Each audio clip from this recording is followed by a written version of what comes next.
On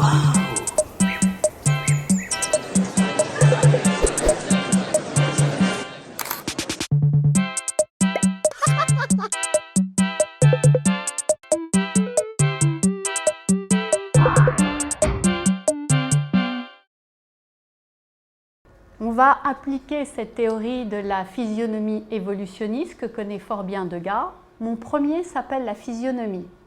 Mon deuxième, l'évolutionnisme darwinien. Le troisième est un chef-d'œuvre de la sculpture moderne. Mon tout est une petite danseuse. Je pense que vous la connaissez toutes. C'est donc la petite danseuse de 14 ans. Et c'est sous l'angle de la physionomie que nous allons l'étudier maintenant. Elle est exposée une seule fois de son vivant, en 81, à l'exposition à la 6e des impressionnistes. Il se trouve que son marchand voulait absolument la fondre. Les fontes sont uniquement posthumes. Il a beaucoup travaillé cette œuvre.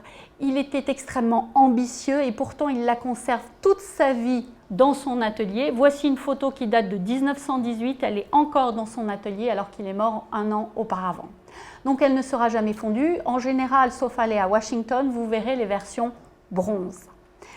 Je pourrais vous la présenter comme le summum d'un génie divergent, d'un génie créatif qui se coupe du milieu dans lequel il travaille. C'est le prototype du génie créatif selon les thèses modernistes. Je vais au contraire vous la présenter, cette petite jeune fille, comme la production d'un homme qui a le sens de la compression des codes réalistes du moment, c'est-à-dire les codes physionomistes que je vous ai présentés. Alors, certains historiens vous expliquent, font un parallèle avec les sarcophages étrusques qu'il a également dessinés autour de 78-79, c'est-à-dire quand il commence à travailler à cette petite jeune fille. Pourquoi? Parce qu'ils sont présentés sous globe de verre. On le revoit ici dans ce dessin de Marie Cassatt. Je pense que le globe de verre qui protégeait la petite danseuse quand elle a été présentée n'a rien à voir avec la galerie étrusque. Je vais vous faire une autre présentation que celle-ci. Il y a un réalisme extraordinaire parce qu'elle est en cire. Elle rend la transparence de la chair. Cette cire est colorée et renvoie, dirait Huysmans, le critique, au statuaire espagnol. Je pense qu'on peut penser plutôt à Antoine Benoît, le buste de Louis XIV, qui lui aussi est en cire colorée avec perruque et vêtements. On peut aussi penser, parce qu'elle est exposée en 1879 et donnera lieu à un grand scandale, à cette demi-mondaine ou perversité, qui est un buste de jeune femme, elle aussi colorée. Mais nous sommes en 1881 quand il va exposer la petite danseuse.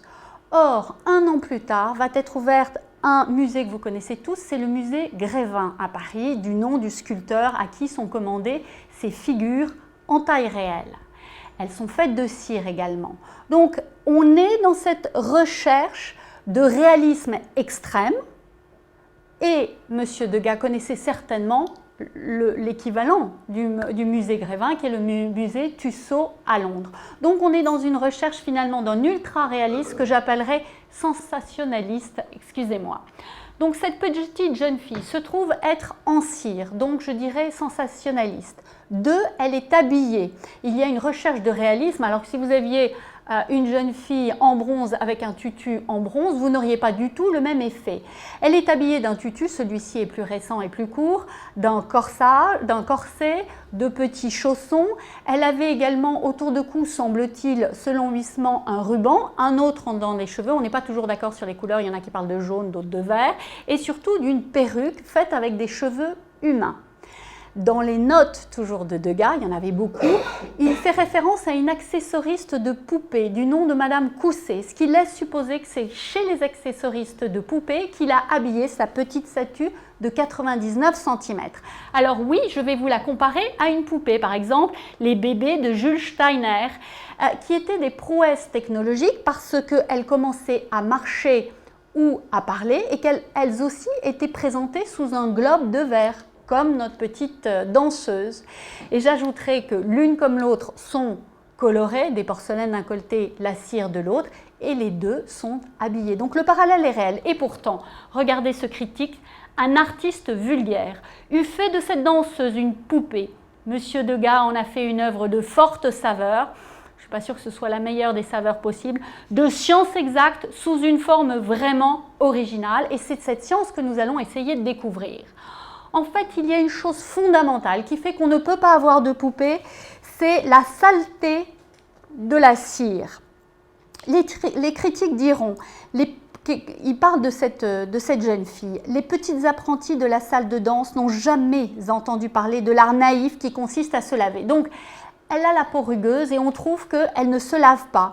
Et puis, il y en a d'autres qui parlent des maculatures, des taches, des scories que M. Degas a inscrites sur les chairs de cette infortunée et qui finit par ressembler à ces monstres. Je vous en ai présenté un ici, qui sort tout droit du musée de la faculté de médecine de Saint-Louis, c'est-à-dire du département des pathologies dermatologiques. Donc vous voyez, ce n'est pas très agréable et on parle effectivement de maculature, de taches et de scories.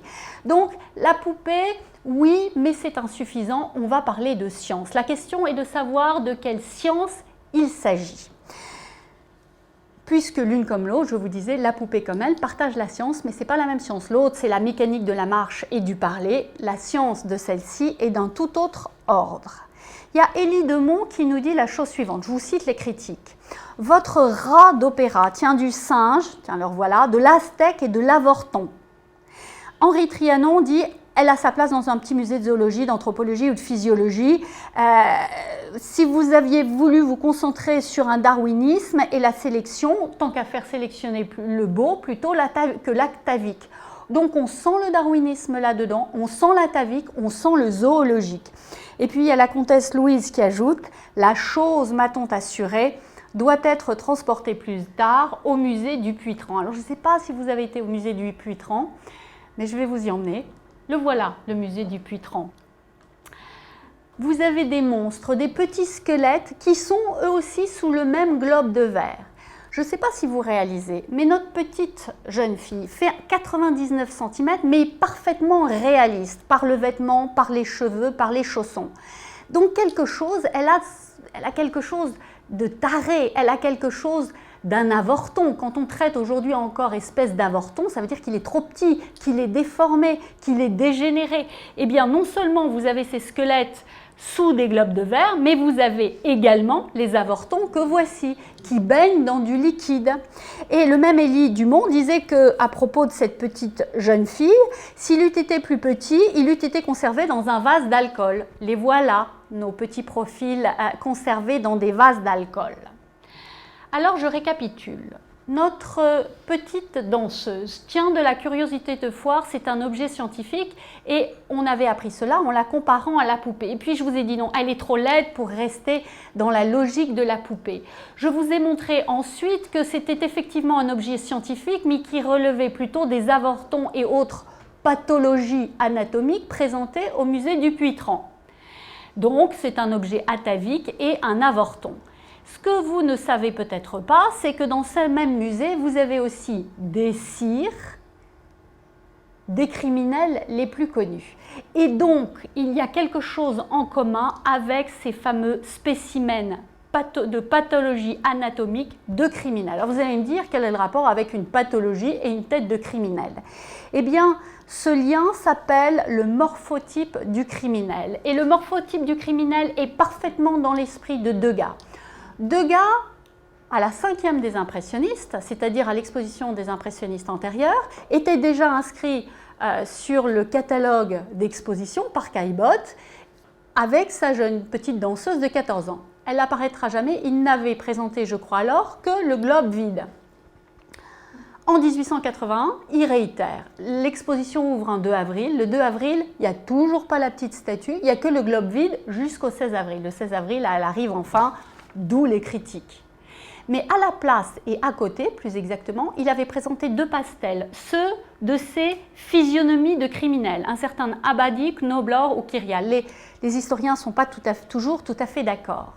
Il est donc question de physionomie de criminels. Alors, à quoi ceci fait référence? Alors, Abadie, Knoblauch, Kyriell sont liés à des meurtres extrêmement connus. C'était d'abord Abadie et Gilles qui ont respectivement 19 et 16 ans, c'est-à-dire qu'ils sont précoces dans la criminalité. C'est probablement une criminalité innée, n'est-ce pas? Et ils avaient poignardé, je crois, une certaine aubergiste de Montreuil. Pour cela, ils vont être condamnés à mort. La peine de mort est commuée en travaux forcés. Et puis voilà qu'il y a un certain Knoblauch qui dit « Ah non, non, mais moi aussi j'étais dans le coup. » Et puis on en a poignardé un autre, c'est le meurtre d'un jeune garçon de Saint-Mandé. Résultat, tout le monde retourne devant le tribunal. Et ceci au mois d'août 1880. Qui y a sur les bancs? Non pas des accusés, mais au tribunal, dans le public. Il y a un certain Edgar Degas qui fait des croquis. Edgar Degas est un excellent dessinateur. Or, si vous comparez ces portraits aux photos de la préfecture de ces jeunes hommes, vous apercevez que la ressemblance est difficile à maintenir. Pourquoi? Parce qu'il les a déformés pour les adapter à ce qu'on appelle le morphotype du criminel, d'où le titre. D'où vient cette théorie? Cette théorie vient d'un certain Lombroso. Il fait partie de nos médecins anthropologistes de l'époque. Lui était un médecin militaire italien, Cesare Lombroso, très connu à l'époque. Ils se préfacent les livres les uns les autres entre les Broca, les Topinard et les autres. Et il va déterminer ce qu'on appelle le morphotype du criminel. Et le morphotype du criminel, j'ai relevé un certain nombre de mots dans sa parution, Le criminel né en 1876, il parle de la longueur excessive des bras, manque de chance, j'ai pas les bras ici, de l'aspect hirsute et de l'implantation basse des cheveux. Vous avez une implantation basse des cheveux, regardez-moi ça, et franchement, c'est effectivement hirsute. Un front fuyant et court, regardez la longueur des fronts. En fait, il y a des cheveux qui cachent de façon à ce que le front soit fuyant. On ajoute des cheveux très noirs, alors il a quand même un problème, c'est qu'il y avait un blond roux parmi eux. Donc là, les cheveux sont hirsutes, mais il n'a quand même pas pu le rendre brun. Il parle de mandibules et de pommettes disproportionnées. L'ami Césarée, regardez, chacun a des pommettes bien marquées avec un hachurage en pastel, bleu ici, blanc ici, et ici c'est une représentation en noir et blanc, mais vous voyez que les pommettes sont très marquées. Donc, plutôt que représenter ces hommes qu'il voit au tribunal, il choisit de les modifier pour qu'ils aient ce fameux morphotype propre aux criminels, parce que je vous rappelle qu'on croit au caractère inné de l'immoralité. Quelques années plus tard, il publie l'équivalent, La femme criminelle et la prostituée. Alors là aussi, vous avez les délits de faciès, on mesure les crânes et j'ai pris quelques lignes. Elles ont toutes des cheveux très noirs, le front fuyant, la saillie exagérée de l'angle frontal, des arces sourcillées marquées, qui sont les caractères des sauvages et des singes. Elles présentent dans la lèvre, la mâchoire et dans tout le visage un type essentiellement viril. C'est-à-dire qu'elles régressent physiologiquement vers le primitif. Donc une femme masculine est jugée donc être marquée par un morphotype de criminel, mais en fait il va nous dire les femmes criminelles, ce n'est pas des coupeuses de bourse, ce ne sont pas des femmes qui poignardent. La criminalité dans la deuxième partie du 19e siècle, c'est la prostituée. D'abord, elles sont précoces et ils vont parler de précocité comme par hasard par rapport à la petite danseuse de 14 ans. Les critiques aussi vont parler de précocité. Je cite, une fleur, un critique dira que c'est une fleur de dépravation précoce, il nous la montre flétrie avant l'heure. Il se trouve que le mot précocité ou précoce n'a pas du tout le même sens qu'au XXIe siècle, j'en suis désolée. C'est simplement un vice qui démarre trop tôt, des défloraisons à l'âge de 12 ou 13 ans, un désir de se prostituer, une nymphomanie, etc. Donc la précocité chez les jeunes femmes est un signe inné de criminalité. Alors pourquoi on l'associe à la prostituée? Parce que donc elle est précoce, elle a un désir sexuel qui ne correspond pas à son genre, c'est-à-dire à sa féminité, et surtout la femme prostituée est criminelle parce que son immoralité, par la théorie de l'hérédérodégénérescence, se transmet à des enfants qui seront avortés, d'où nous avortons tout à l'heure, qui seront déformés, dégénérés et qui donneront donc naissance à une France de plus en plus dégénérée. Et ça, c'est une théorie qui est très développée par l'allemand Max Nordau dans le Dégénérescence. Il disait tous les Européens, nous sommes de plus en plus dégénérés, mais le pire, c'est les Français à cause des révolutions et des conquêtes napoléoniennes, peu importe. Donc le morphotype de la criminelle née est extrêmement connu et notre ami Degas va l'appliquer à cette petite jeune fille. Je vous ai dit qu'il s'agissait d'une curiosité de foire, d'un objet scientifique, d'un objet atavique et avorton. Je vais maintenant vous montrer pourquoi elle a la morphologie de la criminelle née et on va reprendre les dessins. Premier dessin qui semble absolument charmant de cette jeune fille n'est autre que le dessin de la petite danseuse qui est Marie von Goethem. Alors il faut savoir que Marie von Goethem était la fille d'un père tailleur et d'une mère blanchisseuse que l'on disait elle-même prostituée, donc les vices sont transmis à l'enfant. Elles étaient trois sœurs. Louise Joséphine, elle, est inscrite comme danseuse et même dans le corps de ballet de Garnier et comme professeure. Tout va bien. La deuxième, Antoinette, disparaît très vite des registres et on sait qu'elle a été modèle. La troisième, c'est Marie, elle est ici. Elle était d'ailleurs très fière de ses cheveux noirs, pauvre d'elle. Et elle pose donc très tôt pour, Marie pose très tôt pour Degas, pour d'autres artistes également, nus ou habillés. Et le vieil abonné, c'est un texte. Dans le vieil abonné, il y a un texte anonyme qui dit en 1886 que la petite Marie fréquentait le café de la Nouvelle Ève, le Rat Mort et la brasserie des Martyrs. C'est ce qu'on appelait à l'époque des bars ou des brasseries à femmes où l'on connaissait évidemment la prostitution clandestine. Est-ce que j'invente ? On serait tenté de le croire et pourtant Nina de Villars parle à propos de cette petite danseuse de la triste réalité du métier. Donc de la prostitution. Une autre parle d'une petite nana de 15 ans. La petite nana, c'est celle de Zola, prostituée. Et puis vous avez des pères qui s'écrient « Fasse le ciel que ma fille ne devienne pas une sauteuse ». Donc aux gens et aux critiques du 19e siècle, cet élément de criminel né, c'est-à-dire de prostituée, leur saute aux yeux. Alors on va voir comment cela leur saute aux yeux. Regardez ce faciès avec les repentis, le front peu à peu est retravaillé, il va le rendre de plus en plus fuyant. Quant à la longueur des bras, je suis désolée, je ne suis pas sûre que vous ayez tous les bras en arrière en dessous du bassin et ils vont terminer presque à mi-cuisse. Les bras trop longs, je vous l'ai dit tout à l'heure, fait partie de la morphologie du criminel né. Maintenant, ces petites jeunes filles charmantes, eh bien, il y a ce visage sur la gauche, le menton est relevé, ce qui crée visuellement une fuite du front et l'angle facial est déjà fortement aigu. Il s'est éloigné du profil apollinien. Regardez maintenant ces quatre petites danseuses, si charmantes, ou presque. Vous retrouvez, je vais aller de gauche à droite en suivant les aiguilles d'une montre. Celle-ci déjà présente un fond fuyant qui disparaît derrière la frange.